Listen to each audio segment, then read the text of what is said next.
Never fail. After 14 years of being a bariatric surgery dietitian, the number one question I get asked is still, how much should I be eating? How many calories? How many macros? How many grams? What is the answer? Hey, I'm Steph Wagner. I am a dietitian specializing in bariatric surgery and anti-obesity medications at bariatricfoodcoach.com. Now, understandably, this is a great question. Like, what is the answer? Can someone just tell me what I should be eating and then I could go out and do it? And I would love if I could give you this really black and white, simple answer, but this is not how obesity works. That's not how the human body works, and surgery does change things a little bit.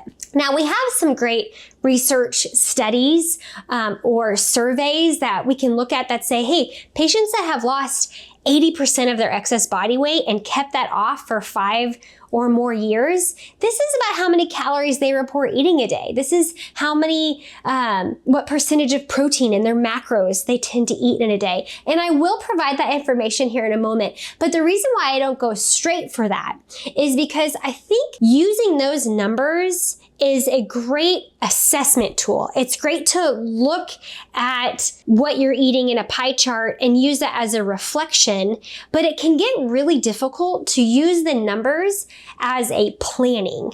And I'll tell you what I mean by that. If we were to focus just on a calorie-based diet and say, I want you to eat this many calories at breakfast, then this many calories at lunch, this many calories at dinner, it can get really hard for that to translate to everyday life, day in, day out for the long term. You might be able to follow a calorie-based eating plan for a week or 2 weeks, maybe longer.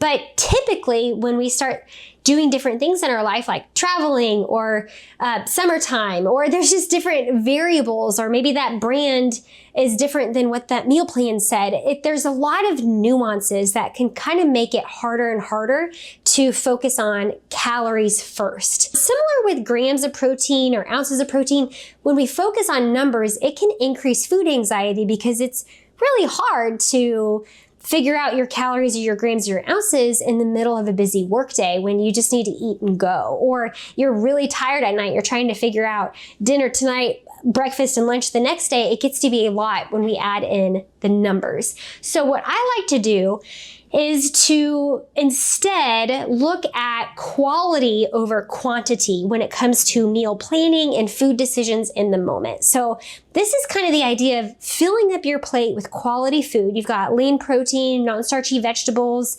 you're seasoning it, trying to keep it fun. I've got tons of recipes on my website. I'll link that below.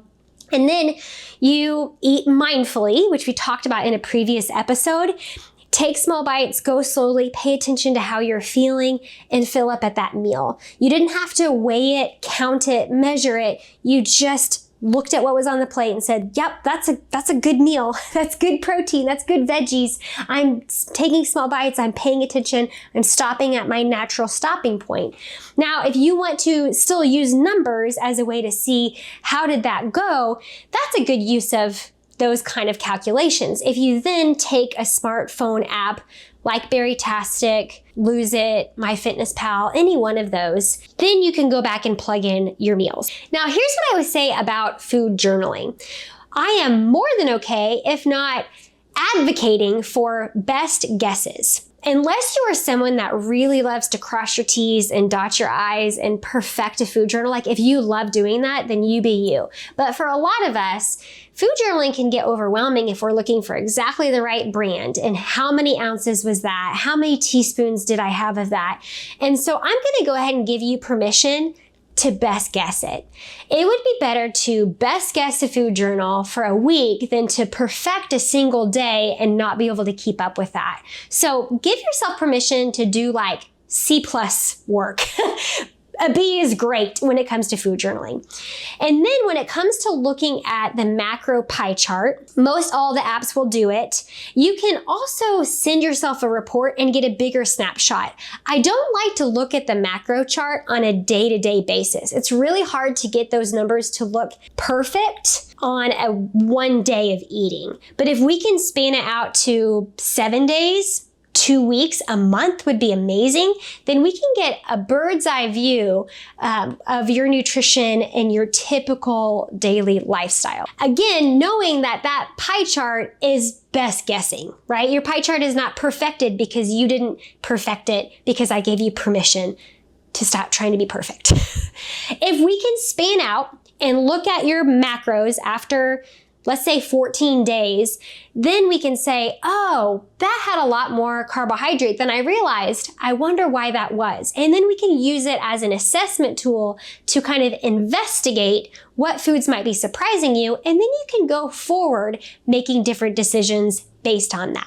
That is more helpful than making your decisions based on calorie counting or grams because it's really exhausting, but you can reflect, learn, continue. Reflect, learn, continue. It makes it easier to sustain it in your day-to-day life. Let me know what you think in the comments below. But I told you that we would kind of go back to what research has told us about patients that have successfully lost 80% of their excess body weight, maintained it for 5 years after surgery, and what they are reporting. So what we tend to see is around 49% protein, which tells us they're eating protein first meals, right? It's hard to get 49% protein if you're not focusing on protein at every single meal that you eat. They also tend to eat out less than once a week, whether it's fast food or restaurant, so they tend to be eating at home. They report eating mindfully, and they report keeping their follow-up appointments with their bariatric surgery team. For more on that study, I'll link it below, but that's kind of the general of what's going on there. When it comes to the other macros, they average around 20% fat and around 31% carbohydrate. And again, that's not saying that that's what every bariatric patient should be doing. There's nuances there, but that gives us about a rough guide to say, okay, if you are eating quality food, you're journaling it, you're looking at a bigger picture reflection to say, after 2 weeks, my protein was at 40%, then we can go back in and say, okay, was there anything that surprised you with what was bringing in more fat or more carbohydrate? Or is there opportunity to increase protein in your meal planning? But it gives us a great reflection tool. Now, when it comes to calories, there's some patients that do love calorie counting and there's some that do not. There's dietitians that feel different ways.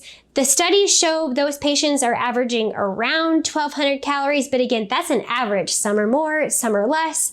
But typically when you focus on protein first and you're looking at the macros as a reflection, the calories tend to work themselves out. If you've had bariatric surgery, you're eating quality food, you're eating mindfully, you're learning from your food journal as you go, we just don't have to stress the calories quite as much. So that's harder for some than others, but I haven't counted calories personally in probably a decade and a half, and I've maintained my weight loss for just as long. So it's possible. So I hope that answers some questions around macros, calories, how much should you be eating?